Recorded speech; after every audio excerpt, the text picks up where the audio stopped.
Hey guys, I'm Sai. Welcome to Ace Podcast Nation. This is a very special Patreon preview. This is not the Boot and the Limp. Usually it's the Boot and the Limp live on a Wednesday with myself and Barry. Barry's working this evening, so his capable fill-in, as always, is Rob Boyle if he can't make it. So this is not the Boot and the Limp. Same sort of thing. We talk about the latest news from sport and entertainment and all this stuff. I'm sure Will Smith will come up again and we'll rip him a new one. And basically, we just talk about it, take the piss out of him, give him a bit of a ripping.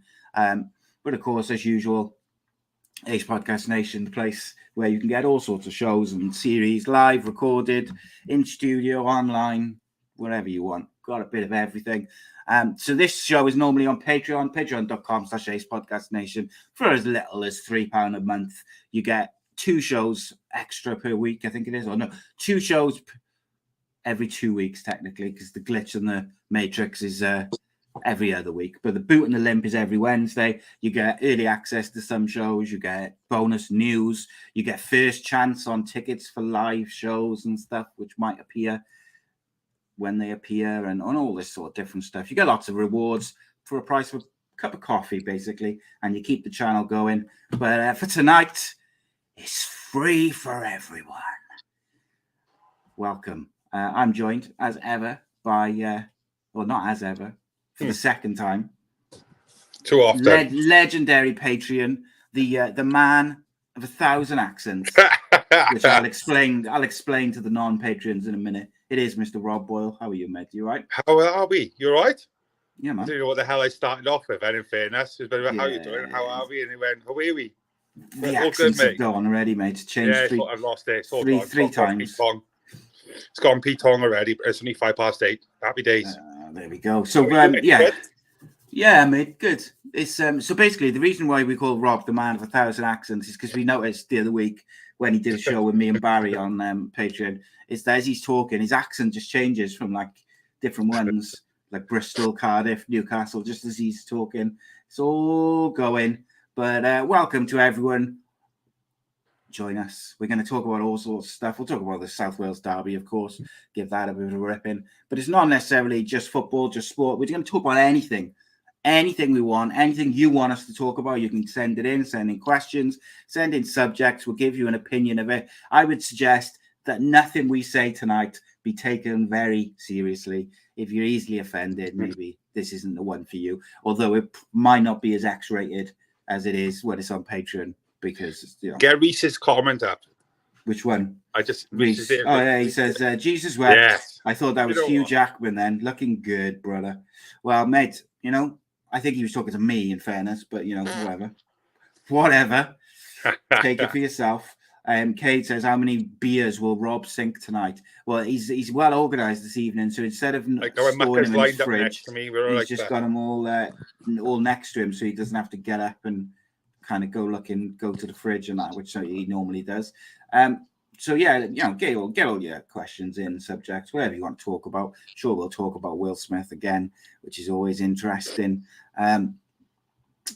South Wales Derby, mate. Oh dear. Didn't happen. Nothing happened. I just don't get it, mate. Cardiff have got this thing in recent times where they just don't. The players, I don't know what it is, the club, the football team, they just can't seem to get up for it properly. And isn't it shameful on Saturday? That was like one of the worst performances I've seen. And it's just, as a fan, it's frustrating because it's the one game they should be, and you want them to be just bang up for it. Even if you lose 4-2, but you're flying into tackles and you're trying hard and everyone's giving 100%. You can deal with that. You don't want to lose, of course not. But like Saturday, they just went out with a whimper. It was poor. It was embarrassing. Credit to Swansea. I thought they were all right. I didn't think they were amazing. I just thought we were that bad. But they had, they deserved. They wanted more. They wanted them more, mate, and they deserved their celebrations in our gaff, and that's just what it comes down to. You've got to suck it up, and you've got to take it on the chin. We weren't good enough. Morrison can't be that good if he's turned out that performance. But I don't think it's necessarily a Morrison thing. No. This has happened many times before. It used to happen to Dave Jones a lot. This is how we used to just be shite in the derby games. For some reason, we seemed, I don't know if we freeze or if we just. I wonder, right? I wonder if it's like, wasn't there a thing about who was the last Swansea manager? I can't remember his name already. The one who's gone to I can't think of his name. The Cardiff, like the one who was born in Cardiff, the one who's left. What's his name? I can't even remember. Collins? No, I know. Oh my god, I can't remember what his name. Well, anyway, I read somewhere about Cooper.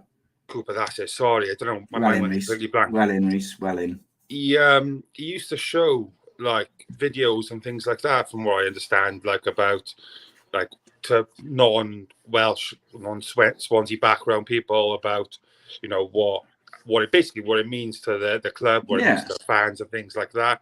And I imagine that's not our first manager to do that, and I imagine it's other previous managers will do the same. So I wonder, it's probably a tradition, mate, which they've had over the years.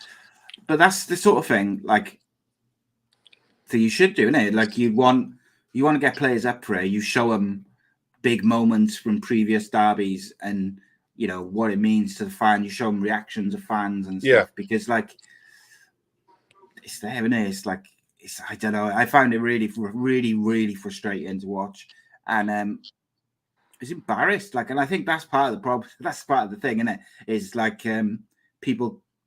You're embarrassed like afterwards, and that's why people are frustrated, because they know, you know, all the people they know from Swansea are going to be giving them grief, text messages, all that sort of stuff, and it's just one of them.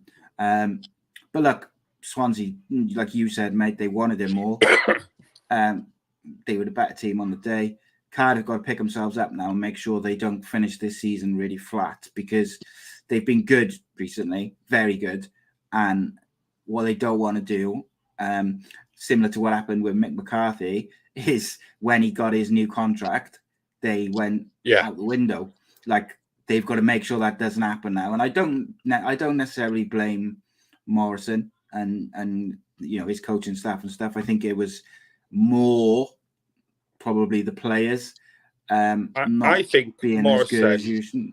Yeah, sorry to interrupt you, mate. I think Morrison, of all people, he would know what it means to win a derby. Playing in multiple ones as a Millwall player back in the day, he knows what it means to win a derby. Like that hurt him. Like, and I feel like he would have got those boys up for it, like as much as he possibly could. But on the flip side of it, I think from a player's perspective, you can't get for a derby, no matter what it is, then football's not right for you. Like, you know. I just think it's a weird one, isn't it? Like top tier football anyway. Like, I just don't understand. Like, but then to me, like if you're a professional footballer, you should be able to get up for all games. Like, really, yeah, exactly. That's it. You shouldn't need to be motivated. Like, you shouldn't need to be motivated for a game like that. Christ, if you're a Cardiff, if you understand anything about anything of your club, take Cardiff aside. Whether it's, you know, Manchester, Liverpool, whatever, Cardiff, whatever. You know, you should automatically be aware of the background of what this game means to people, the fans and things like that. And I can't get my head around it personally. Like, I don't understand. The thing is, like, as much as we've lived like through the benefits of having those young footballers in the last couple of months, there's academy players, and like, you know, a lot of those boys, they're Cardiff City fans, so they will have they'll be feeling it. But also maybe because of their youthfulness and being local boys and stuff like that, maybe it was a bit too much from atmosphere. But you know, we'll have to see. It's you know, Morrison's got to get himself sorted now, because he didn't do an interview after the game, which I understand, because if I was him, I probably wouldn't have wanted to do it either. But he's got to make sure that he gets everything spot on going forward now, because the last thing you can do is follow that with another poor performance. John asks, where's Big Bad Barry Phillips? Barry is working, mate. So chuck this up on as a free preview for people, show people what they get on the old Patreon, or one of the things they get. And Rob delightfully stepped in. So we don't normally talk a load of football on this show, but it is what it is. On the other hand, mate, and because I know I've picked up a few Swansea followers and stuff. Welcome to them, I suppose. no, it's welcome to them, absolutely. But like, you know, look, I'm a Cardiff fan. I make no bones about it. But like, if you're going to be honest, like Swansea haven't been that great going into that game. They got up for that game. They smashed us off the park 4-0, and then they followed it up with another win on Tuesday. And but you know, that for me, great win. That was a massive performance, because I didn't expect them to pick up 3 points in that game. A derby, anything could happen. Didn't expect it to be as one-sided, even though I said I thought they would be a lot more open than previous derbies, because neither club was in danger or in like pushing for playoffs. So I thought it could be a thing. But I thought Swansea followed it up with a really good performance on Tuesday. So apparently, Steve Morrison was pelted with a lot of verbals from fans as they left early. I'm not surprised by that, because the performance was so bad. But equally, a week ago, people were singing his praises, and he's a hero, and he's the second coming of fucking, well, I don't know, whoever. Of Rob Boyle. Yeah, Rob Boyle. That's it, mate. It is what it is, and it's fans are angry. Reese says, I'm not putting the blame on the players, but most won't be here next year. Oh, yeah. And a few are on loan. The game meant nothing to them, which is a big part. But even Morrison's interview afterwards was a letdown. Yeah. And I think, look, for me, with that interview afterwards, Morrison couldn't really win, because no matter what he said afterwards, people would have gone his back. If he had said, I thought it didn't go well, we didn't turn up, but, on another day we were better, he's going to get slaughtered. If he just apologizes and said it's not good enough, we weren't up for it, they weren't, blah, blah, blah, it's going to get slaughtered. No matter what, he's going to get slaughtered. So it was very difficult for him. I understand him kind of going the route he went. Craig says, you've got to talk about the motivation of players, but what about the fans? That should have been a sellout, but it wasn't. We call ourselves a big club, but if you can't sell out that, we don't deserve to think we're big. So funny enough, this is one of the things I'm going to talk to Rodri about tomorrow, is I believe that Cardiff as a club need to make a decision, and maybe even Swansea need to do this also, but to a lesser extent. You need to make a decision on what you are, because I think Vincent Han and the board, Mehmet, they still think that Cardiff is a huge club, a sleeping giant who's pushing for Premier League football. And once they get to the Premier League, that's the be all and end all. Whereas actually, if you look at the last few years since we've gone down from the Premier League, we're not that. We're actually a good championship club who's got a pretty good following, not a massive following compared to some other clubs. And we need to maybe adjust our ambitions for the time being, and what we all want to be as good as we can, blah, blah, blah. But I think they need to adjust about what they're doing. They do need to build for the future. And I think having a young squad is the way to go.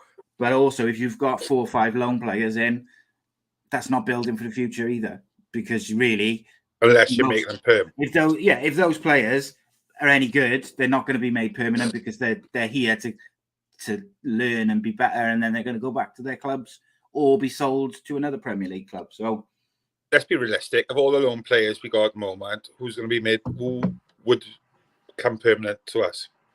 So you got Doyle, Doherty. Doyle won't. Drama won't. Normally Mears.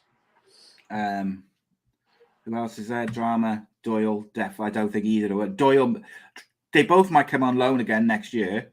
I just don't believe that they won't sign him permanently. Hugo unless we paid a load of money to go back to Norwich. And the thing is with Hugo, mate, the age he's at, look, he's done a tremendous job. But just going to swerve slightly. And the Kaiser as well, the Middlesbrough striker as well, wasn't it? Robert Glatzel, mate, right? In my opinion, never got really given a fair throw of the dice. Never got given a run of games to play. And granted, he didn't look great when he come on. Has scored something like 26 goals in 30 games in the Bundesliga for Hamburg this year.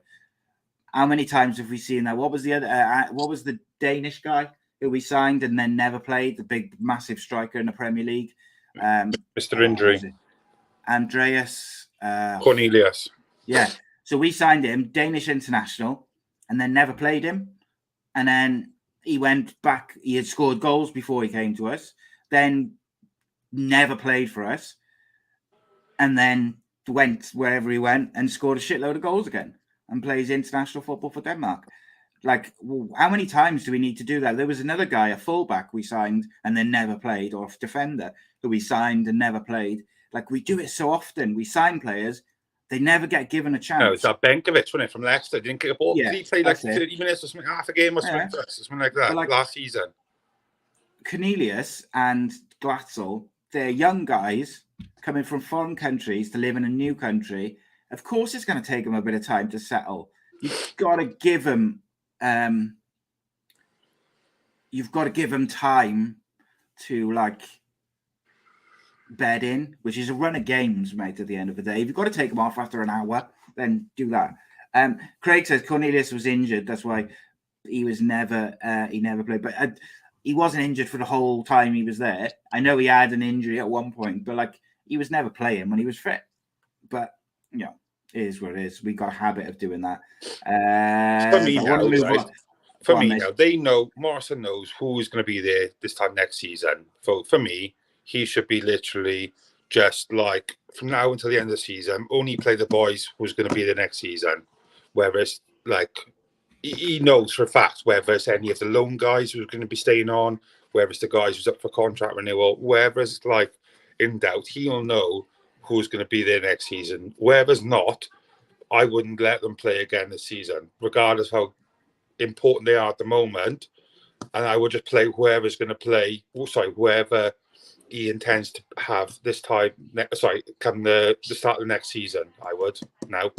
Yeah, I could see that. I think if there's any players who they're going to sell, who they might get a bit of money play Bacuna for the rest of the fucking season then instead.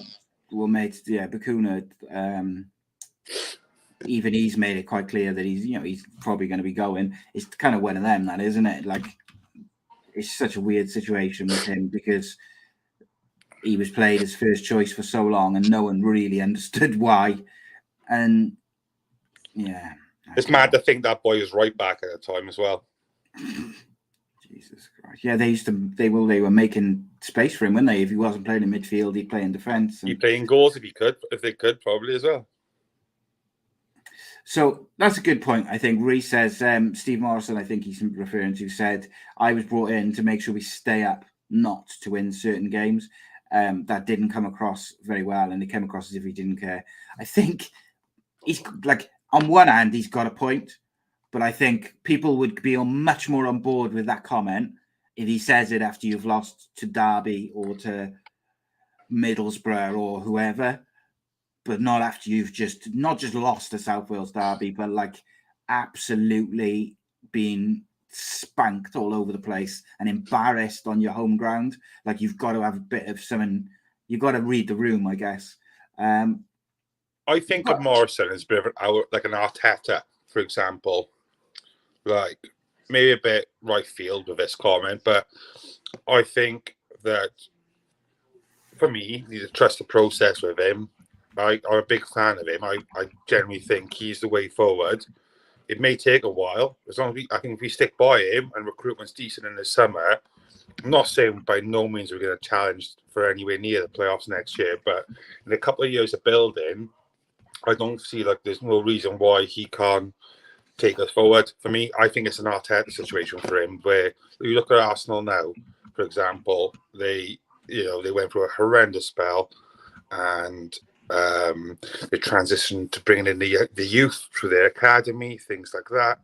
And now look at them now, that you wouldn't think like that team should be close to getting top four. And it looks like there's a damn good chance they will. All right, granted, they lost on the weekend, but that's all I compare them. I think it's an Arteta effect. Yeah, I agree with regards to you just got to give him time and just let him build. And I think I said back in January is you get someone in who's your manager. And I said at the time, even if they go down, you've got to stick with them and you've got to let them build something for 2 or 3 years. Now, he's got the makings of a good squad. He needs a few different players. But what they've got to do is keep building with youth. I saw someone say all clubs do loans. Yeah, they do. And I'm not saying that we shouldn't have loan players. But I think you want more you want like a couple of loan players to complement your players. John Ellis says you stay. Look at Malky when he came in first season, he got Cardiff to the playoffs. Yeah, you never know what a manager can do. Like once they get going and they get the players they want in and stuff like that. And like if you take this game out of it, Steve Morrison's done a tremendous job. The problem is it was embarrassing on Saturday. It was absolutely horrifyingly bad, and you can't get away from that. But to me, just let him keep building. I think he's got good people in and around him, in Mark Hudson and Darren Pearce, and the guy whose name I can never remember, the assistant manager, who's tremendous. Like he's got a good team around him. He's got a good basis of academy players in the first team squad. There's also a couple of academy players who I think could make a jump up next year or the year after. And then you've got players like Drama and Doyle. I think you can get those two particularly back next year. I think it'll be tremendous. Get a full season out of that. That's it. Tom Ramosset, tremendous assistant manager, very highly rated. And I think Steve Morrison's got a building makings of a good thing. The problem is Cardiff got no money. So Craig says the savings isn't money in the bank, it's the reducing the amount Tan has to spend to bail us out. Yeah, I think like we've saved money on wages and stuff like that, and we've done a bit of wheeling and dealing, and it is what it is. But I'll be interested to see what we do in the summer in the transfer market, whether we spend money, whether we don't, whether we just try and rely on loans, or if there is like a little bit of money to spend. But like, I don't know how much Bakuna's got left on his contract, but if he's got like a year or something to like he's not completely out contract, surely there's a club around who might be interested in a swap deal for someone, and you could perhaps try and swap him for a League One club with like one of their good young players. Do you know what I mean? With a bit of cash, do a bit of. It was up in the summer. I don't know, mate. That's what I was asking. I don't know if his contract's up or not. Maybe I'm wrong. It is what it is. I want to move on from football, mate. Particularly just because this isn't technically a football show. I know, like, it's raw and we all want to talk about it, but obviously we've got the football show tomorrow with Rod. No, we don't want to talk about it anymore. We're going to talk about it. But Cade said, look, what loyalty that is. He said, I'm watching this over the Borough game on my TV because I'm a loyal viewer. Cade, you are Borough losing. Absolute legend. Doesn't matter, mate. Loyal Patreon, Cade is. Because Borough 6-0 down. Watching us instead of watching his beloved Middlesbrough. Right, Rob Boyle, give me your take on Will Smith versus Chris Rock. Go. Oh, man. It's like, I'm still not convinced it's 100% legit, to be honest with you. No, I don't know. I still think it was a ploy, and I still think that there's something more to it that we don't know. Like, the amount of times I've seen it, I just think if anyone's going to get a slap, I don't condone hitting women by any means, but his bloody wife needs a smack because she's a knobhead. But I'm still not convinced it's legit, mate. You? I 100%. I think it's legit now. I just think it's legit. Yeah, 100%. But why though? I just like, because there's no benefit to it for Will Smith. Like, he's been completely shafted in the media now, and he's leaving the academy and all this. So you don't do that for publicity. Like, Chris Rock looks great because he, because the thing is, all right, mate, right? Will Smith looks like he picked on the skinny kid who wasn't going to hit him back. Would he have done that if Mike Tyson is the presenter or Joe Rogan's the comedian? No fucking way does he do that, because Joe Rogan would have torn him a new one. He didn't want to do it. He wouldn't have even done it to Ricky Gervais, because you know what Ricky Gervais would have done, or Andrew Schultz, or any of these guys, because you know what they would have done? They would have reacted similar to Chris Rock. They probably wouldn't have got into a fist fight, but what they would have done is spent from then until the end of the show ripping him to shreds with jokes about his wife cheating on him and all these different things.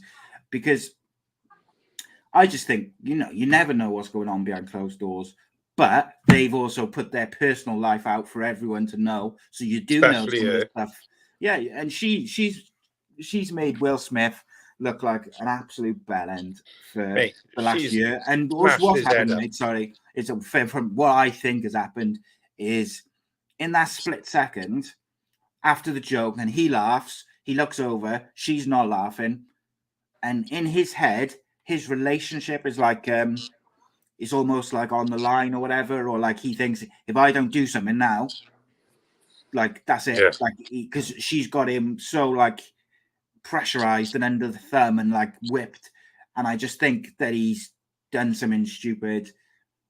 If he had just sat there and shouted, "Keep my wife's name out of your mouth," blah blah blah blah, I think that's okay. He still looks like a bellend, but I think that's all right. But the fact that he walked up and he assaulted the guy, and the thing which gets me is that no security stop him. No one says anything to him. No one grabs him. Like you can just go up and assault the comedian, the host, and it's all right. And then getting a standing ovation 5-10 minutes later to collect your award. Not having that at all. That's what makes you think it's not legit. But I think some of that was shock. Like people were just like, "What?" But I've seen a lot of comedians going hard on him over the last week or two, like really like ripping him to shreds, because I think it's almost like a challenge from their point of view now. Like they're like, "Oh yeah, you want to try that with me? I'll say much worse jokes than you." I just thought it was piss poor from Will Smith, and I think he's severely damaged his reputation, which his wife had already damaged when she like discussed all that stuff on her show about him and their relationship in public. I feel on one hand, I feel very, very sorry for Will Smith because of the situation he's in. On the other hand, I don't feel sorry for him because he should have got out of that situation, and he's twin he picked on a guy who was never ever going to fight back. He picked on a skinny kid who was never going to do anything, and I didn't like that. I thought it was like a bully type thing. And also, can we ask this question? Like, you got to, allegedly and all these things. But if Jada Pinkett Smith and Will Smith's relationship, the way it is portrayed in the media, if the real roles were reversed, wouldn't people be asking the question about whether he was emotionally abusing her and if it was an abusive relationship? Million percent, mate. And that's what I was going to get to. Like, if somebody, if a man was doing that, was in that position and doing that to a lady, then Jesus, Mary wept. The world would bloody come to an end.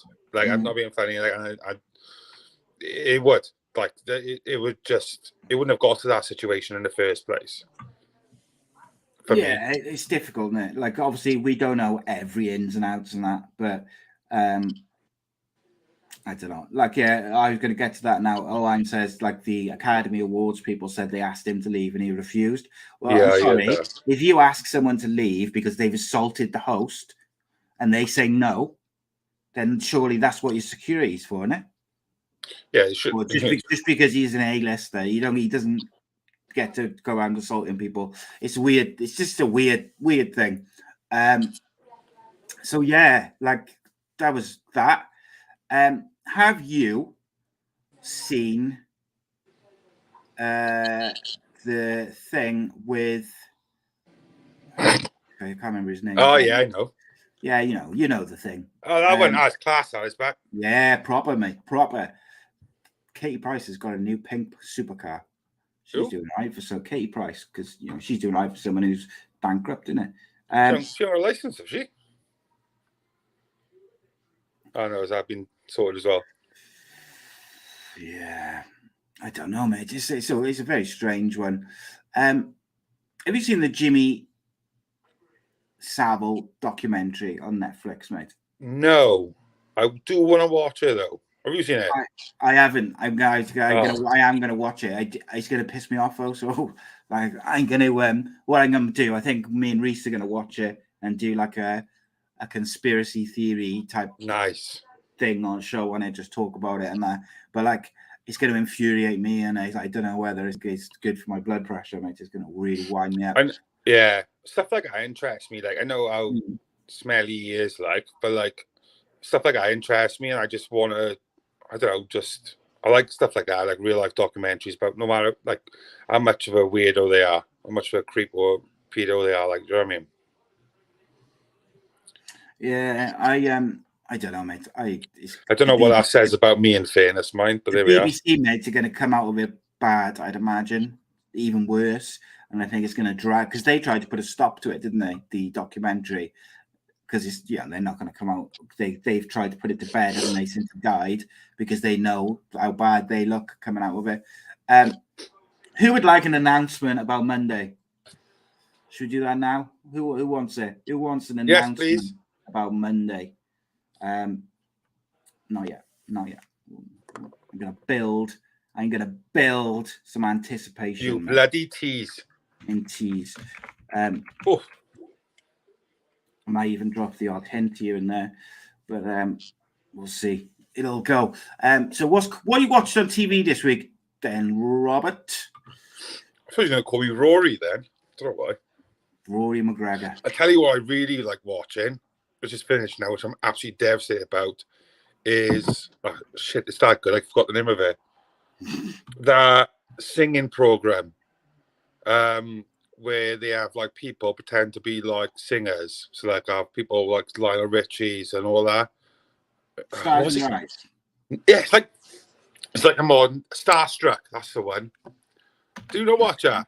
No, mate. I couldn't even tell you the last time I watched like a live TV, which wasn't football or like something like that. Honestly, mate, I have not watched a TV program like the time is on for probably 10 years. Honestly, God, on catch up at ITV, change your life is class. If you like your music, and I don't know, I do, but I don't like reality TV, mate. It's not reality TV, but is it like Stars in Your Eyes? Is it? Yeah, but like without him. So like you get past that, like Ollie Murs is a host, which is, but like you have basically, you have 3 people tend to be like a singer, so you'll have like 3 Lionel Richie wannabes on the show. Then you'll have 3 Freddie Mercury's. Then you'll have 3 some other person, and so on, or whatever. So they all sing together, and then they pick which 3 is the best, like which sound like, look alike is the best, and then the 3 battle it out, and they go through to the final. Do you know what I mean? You with me? Yeah, sort of. Yeah. Okay. Well, anyway, you just poo-pooed that, so thank you. So, but yeah, that was... no, it's shank shit, mate. I gotta be honest. It's class, but I'm sure it's... coming from someone who fucking loves Moana, Jesus Christ. You're no over, right? But I tell you, somebody in the chat will guarantee to agree with me how good it was. My money's on Rhys David Evans. He looks the sort. You'll understand and appreciate it. On Rhys David Evans, he said, I've been saying for years, Gamora is the best thing I've ever seen. Do you know what? You've been trying to get me onto that for a while, Rhys. I'm going to give it a try. At the moment, I'm watching Money Heist on Netflix. And that's really, really good. Fucking awesome, actually. It's called Money Heist. I didn't realize there's like 5 series of it. But like I'm on the first series. Me and my missus started watching it about 6 months ago, but she couldn't get on board because the English dubbing of it doesn't match the subtitles, and it was doing her head in. So like basically, I don't know, they would say something with the English dubbing, which the dubbing's all right, but like it doesn't match the subtitles, and it was doing her head in. Squid Games. Yeah, but it's good. Money Heist, yeah, exactly like Squid Games. But Money Heist is very, very good, mate, on Netflix. I'm on episode 12 of the first series. Really impressed by that. Rhys says McMafia on BBC is a good watch. Gives you some slight insight into how Russia works. Yeah, McMafia. I seen that. Yeah, like I seen it on iPlayer the other day. I've got to watch the last series of Killing Eve as well, and I've got to watch the last 3 series of Peaky Blinders. I've got to say, I thought Peaky Blinders peaked in the first 2 seasons. I watched 1 episode of that, and I thought it was shit. I've watched the first 2 seasons, and I think I'm on like episode 3 of the 3rd. And like I gotta say, the first 2 seasons have been really way better. But I saw a lot of people saying that it's been superb. Like so, it is what it is, isn't it? It's all subjective, mate. It's all subjective. But yeah. I need something to get into. Like I'm funny, like I need a series at the moment, and that's why I was glad I had that Money Heist now, because Is it literally about heisting money, like? So bank robberies and all that stuff. Yeah, they break into a bank, or they break into the mint, but they want to stay in there for like 12 days with like all the hostages, because every day they're printing more money to get away with. And the guy who's like running all the thieves is like super intelligent, and he's been planning it for like 20 years. So he's got like all these intricate things to stop what the police are doing, and all the. It's really good, mate. You gotta. So I don't mind watching stuff with subtitles, although since lockdown, where my attention span has dropped, I've kind of switched over to like the English dubbing. Whereas previously, I probably would have just watched it with English subtitles. But these days, I can't watch anything fucking more than 5 minutes without getting my phone out or something. Since lockdown, mate, my attention span's been shocking. What did you say? Bad, like exactly, mate. Exactly that. It's you didn't fall for it. Too quick for you, mate. Reese says Top Boy. Top Boy, mate. I never watched it when it originally was out on Channel 4. And I blitzed through all 4 seasons the other day in like probably 3 days or something, just flipping blitz through them all. I thought Top Boy was real good. And I was kind of gutted that there's not another one. Like there's not going to be another series till next year. I do like a good British crime drama and stuff like that. There's some good ones about. There's a couple of good ones on Netflix as well. But yeah, there's a Gomorrah and there's a couple of Italian ones which are supposed to be pretty good. So Craig, you said the first 5 episodes of the last series of Peaky Blinders wasn't that great. Sorry, the last couple are pretty good. I like that. I'm a couple of seasons behind on Peaky Blinders because I enjoy it and then I get bored of it. But yeah, I think Top Boy is superb. I gotta say, I thought every single season had me interested, like from start to finish. And every season they bring in like some new actors, and every time they brought in the new actors were really like even better. So I'm Top Boy. I only watched all 4 seasons like in the last couple of weeks. I might even go back and watch it all over again because it was that good. Oline says Ozark on Netflix is good. I'm gonna have to give that's on my list. That is, I haven't watched it yet though. You watch Top Boy, mate? Nah. Watch it. That's what I'm saying. Look, I need something. I need something to get my teeth into because I'm like you. I don't tend to watch many series. I'll come home from work or whatever. There's always football on or something like that or whatever. Do you know what I mean? That's literally what I'll just watch reruns of some crap like. Well, mate, I've watched The Mentalist from start to finish, like all 7 seasons. I've watched it about 4 times because I can't quite like I've watched a few different things, but like if I'm bored and I've finished something and I'm like, oh, I'm just gonna watch that again, right? And there's a couple of series I've watched like more than once. I need something which is not too like mental thinking wise. Yeah, something which is like entertaining, decent storyline. It's gonna like keep my mate is good. It's on Amazon Prime, all 7 seasons. It's really good.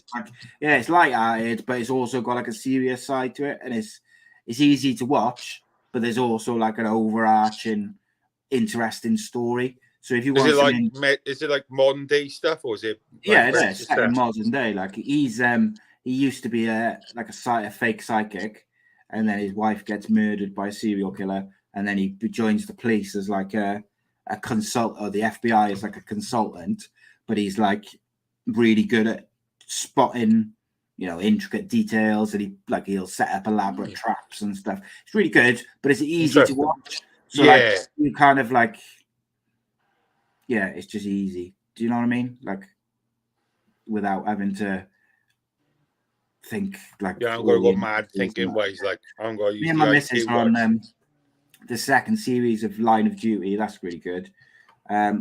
Reese says, what did you think of the big reveal of the main villain, Si? I thought it was a major letdown. Oh, don't spoil it now. What do you mean? On The Mentalist? Clarify, Reese, and I'll don't say a name, just in case I watch it. Without spoiling it, I'll answer it by if you mean The Mentalist. Gamora, yeah, I think that's a good. Yeah, The Mentalist. So the reveal of when you get the reveal, I won't say when you get it, but when you get the reveal of the big arching villain, I actually thought it was very clever because you meet that person in the pilot, and then you meet him again when he's revealed. Was it the husband all along? Yeah. It was. But I didn't think it was a letdown. I thought for those who like really pay attention, I thought it was excellent. But you also didn't need to really, really, really pay attention to kind of still get a kick out of it. But I can also see why people thought it was a bit of a letdown because they had so many red herrings throughout the series that you thought, oh, it's definitely him, it's definitely her, it's definitely him, and it kind of. Hang on, was it the husband all along then? Yeah. Was it actually? Just fucking got it one. Ruined it for yourself. Yeah, Line of Duty, mate. I'm on the second season of that. That's pretty good. I gotta say, I'm really enjoying that. I think we've got like one episode left of the second series, and I'm like genuinely like quite gripped to find out where it's gonna go. So, and plus because like Vicky's in it, and there's a couple of other people who I sort of know through people or other people, gives it like an extra little. That's always good then, isn't it? You always get that buzz. Just gives it a little, like I get you.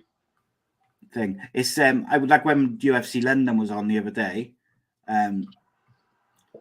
like throughout the whole card, there was one person in each fight, apart from one fight, who I hadn't interviewed or I didn't know or was friends with. That's class. I was like, fucking, that's awesome, that is. I was really happy with that. And hopefully I can get the one person who was on there, like the British guys. I mean, there's one guy who I haven't interviewed on there, and hopefully I'll get him before the end of the year as well. But Leslie Coates in the house, Mr. Boyle. Bit late, Pat. He's seen your face now, isn't he? Huh? He's seen your face now, isn't he? That's it. He's going to try and fraud you. Ha! Shut up, there's your boy. Ten Hag gone to United. That's interesting. Is it done now? It hasn't been officially announced, but I got told by a man who would know that it's pretty much done. Well, Rodri. No. That's right. Monday, 7:30. # The Return. Live. Myself and Mr. Andy Campbell. Shut up. 7:30. Monday, live. Wind me up, that. Nah, there we are. Only a one-off, but he's Andy Campbell's joining me on Monday, 7:30 live. Make sure you spread the word. I'll post about it tomorrow and spread it. Spread it like you were in primary school and Rob Boyle has just kissed his mate. Spread it like Katie Price. That ginger bass is back. Unbelievable. Come on, Campbell. It's going to be good, mate. It's going to be good. Really looking forward to catching up on it with the Andy Campbell man. Great news. So, looking forward to that, mate. It's going to be a good one. And then the following Monday, I think, will be the beginning of our new series with someone who has been on the channel before, never done an online show, though, and he's got a really big following himself. So I'm looking forward to that. We're gonna talk about everything. He gives a hint or he's Welsh. Right. And he's a fighter, but he's not an MMA fighter. He's a pillar. Drakeford. Mate, I wouldn't be seen fucking dead with him. It's not hard to work out, mate. He's been if people just look back at shows, like he's never done an online show, so he's done a studio show. He's done in My Story. Yeah, he did one fairly recently. But he's got a really big following. He's really popular. He's got a really fun personality. Like he's really chatty, and I'm looking forward to it because we're not just going to talk about boxing. We're going to talk about a bit of everything. We're going to answer questions. Hopefully, he can bring some of his following with him. And great news. That'll be live. So a new live show every Monday. That'll be. but I don't know for definite when it's starting because he's in Thailand at the moment. But we got Andy on Monday as a one-off, and then we'll kind of work out when it's going to be. What's what, as it were. On Patreon or on normal? Mate, I don't know. No, it's going to be on the normal channel. But I am thinking of some ideas for the old Patreon. Like I said to you before, got some ideas for some other content, some new stuff, not just like podcasts, but I think we could do some other stuff, make some other content. Why not? At the end of the day, like, got the equipment to do it, got a media company, which I can work with, and I think there's some interesting stuff to be made. But obviously, with the Patreon, this is a free Patreon preview, you get it's like £3 a month, the bottom tier, and you get like this show with me and Barry every Wednesday, every other Monday. Me and Reese have a look at the internet and some of the stupid stuff people have posted on the internet. It might be like some videos, some am I the assholes, or it could just be anything which has kind of made us laugh or gone viral in that period. We have a chat. It's called Glitch in the Matrix. The Serial Killer Files is going to be coming soon as well on there, where we talk about like true crime and serial killers and stuff. So there's loads of stuff. Like, no, I was looking at like some other people's other like podcasts, Patreons and stuff, and a lot of them just do like a bonus show every week and that's it, and they charge more and like, I wanted to make sure that if people were going to sign up for it, that they get lots for their sort of couple of quid or whatever. So you get all sorts of stuff, and then I can't even remember half of it. But like, obviously, if you sign up to the top tier, like yourself have, you get 2 free tickets to the first live show that we do. Because what? Did you not know that? No. Yeah. See, come on now. And obviously, I'm taking Leslie with me. I am. Are you? Yeah. Leslie, come on now, son. We can do a robbery together, son. See, and yeah, the first live show is probably going to be fairly limited as well. So what I said on, I think I said on Facebook earlier today is like, once we get to 100 patrons, I'm going to announce a live show straight away. It's going to be them. Wicked. What you want at the moment? Am I allowed to ask what you want? I don't know, mate. I don't even know. It's not many. Like, I think probably about. We get it, boy. We get it. Yeah, it takes time. Times are hard as well. Now, look, I understand that.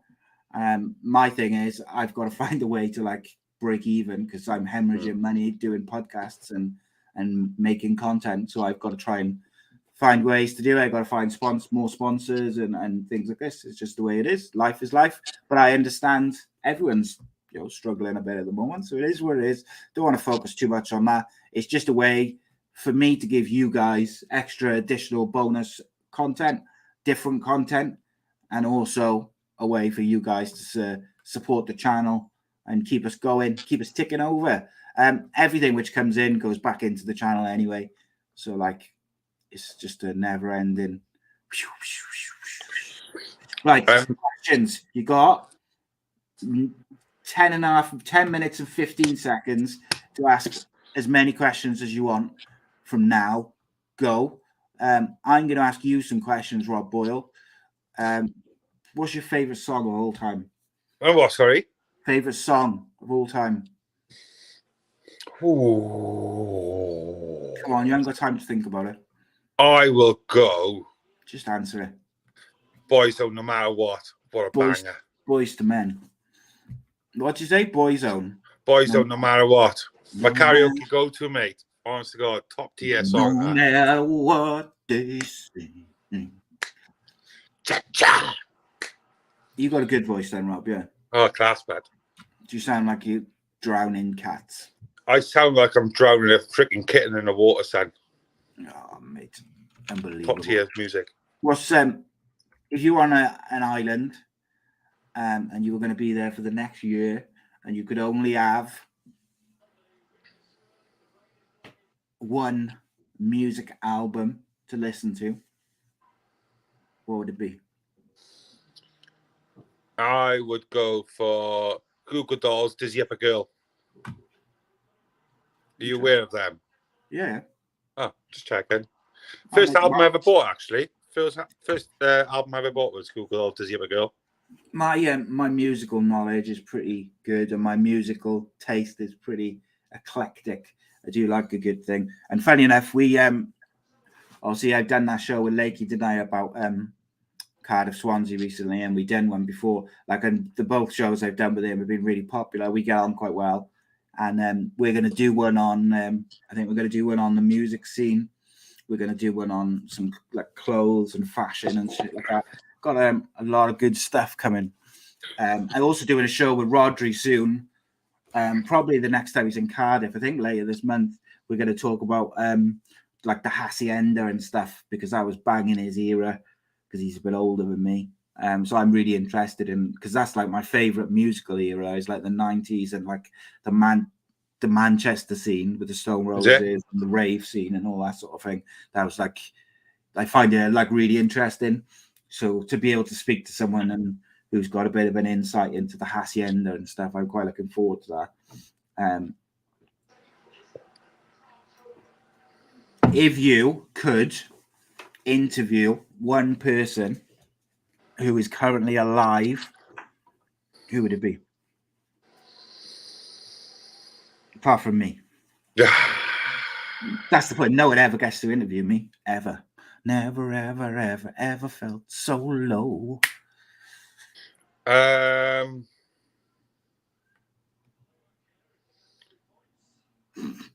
my God. Tom Jones. Tom Jones, eh? Is he alive? Barely.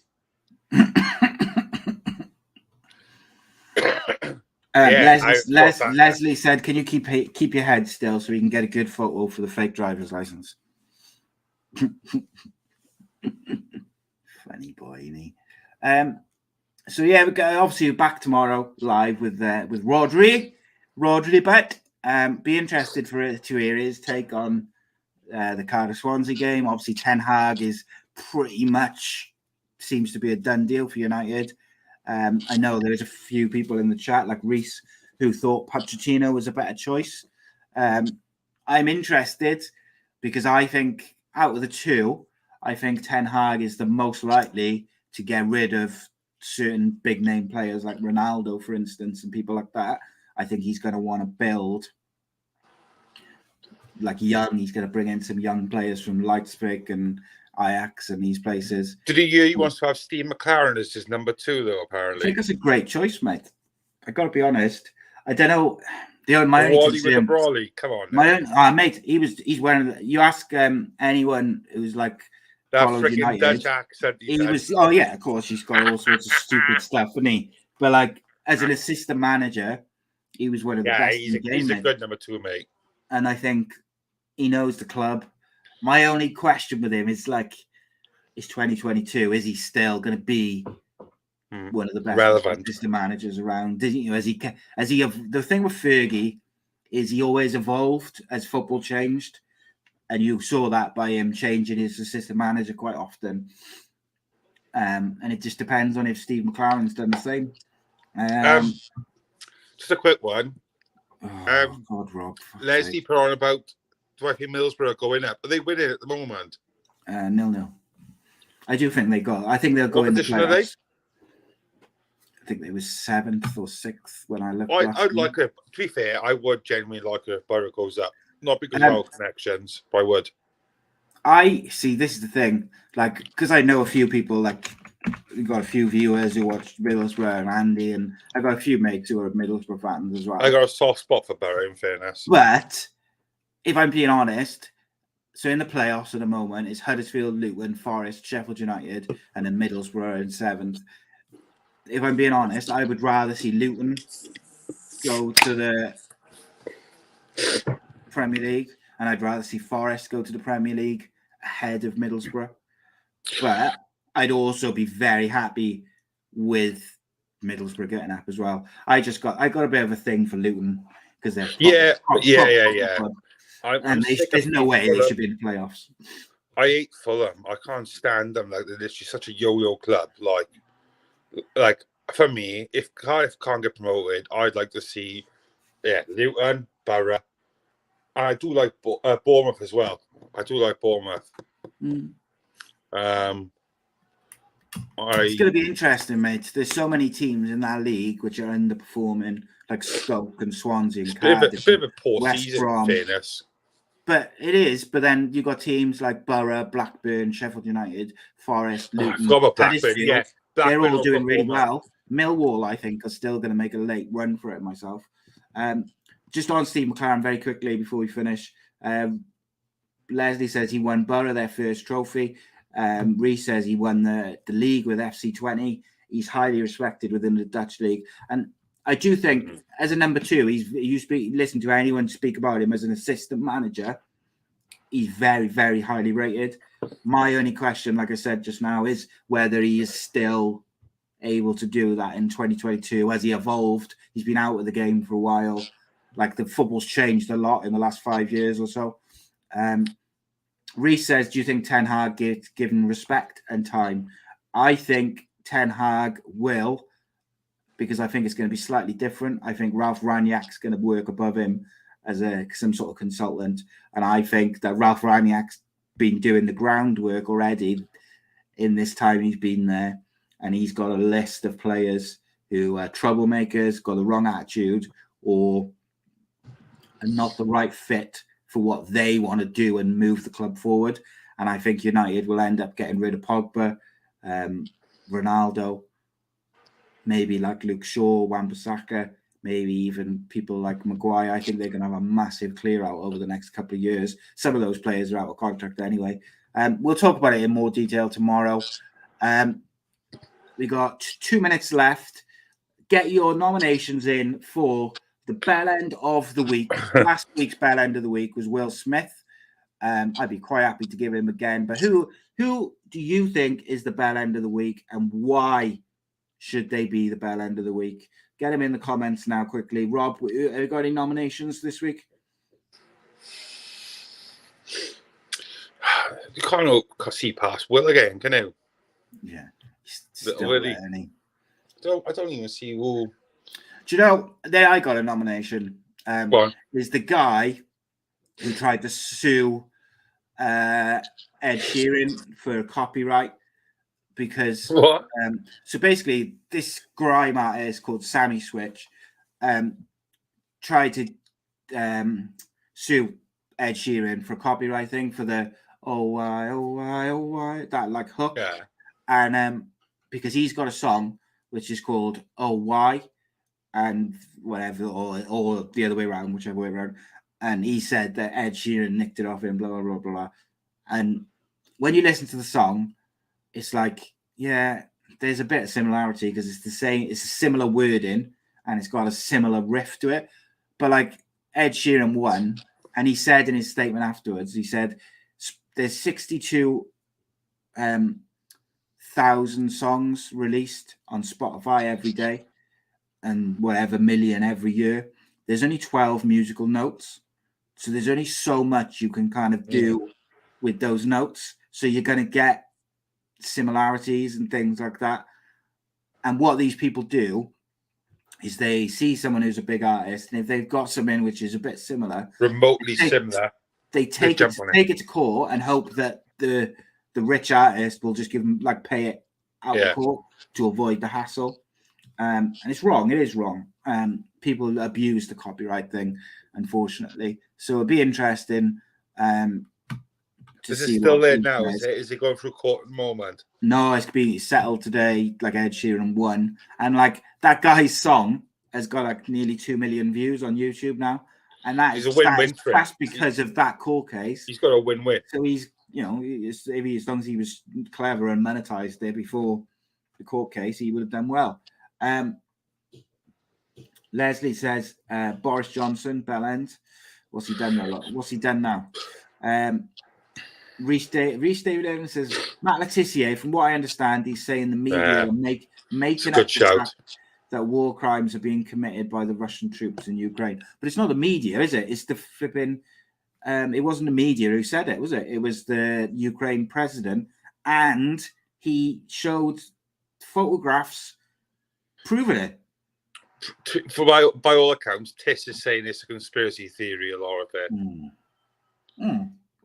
Look, I guarantee you that on both sides of the thing, there's a lot of bullshit flying around about what Russia's doing, about what Ukraine's doing. I guarantee you there's a load of bullshit going around, because there always is. Because the media and the governments, they want to build it up so they're the good guys. It always is. You can never believe anything they say. But like, when there's photographic and video evidence of them doing these things, you've got to just those people in the street the other day. It's horrible, mate. I can't even begin to think about it.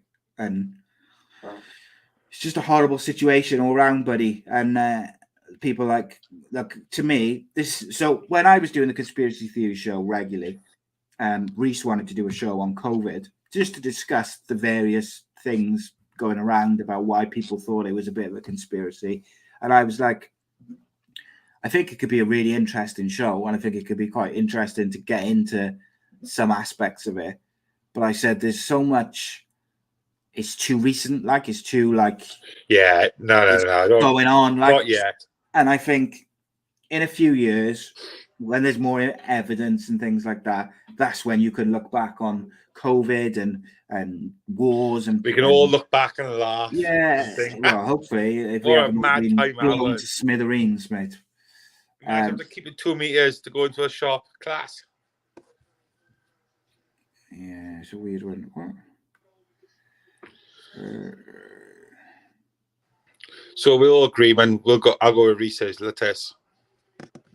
Yeah, I think that's a good shot, mate. I think go with Lattice. Because I think my point was going to be as well is with when you've got stuff which is affecting millions of people and they're dying and they're seriously ill and these things are happening, whether it's COVID or the war, and it's ongoing. If you're not on board with it or you don't believe it, whilst it's ongoing, just shut up. Just don't say anything. Yeah. Because everyone's entitled to opinion, but not at the minute, mate. Just save it. Just save it. And then when it's all over, then you can say, because there's too much going on, there's too much people who are genuinely being affected by it.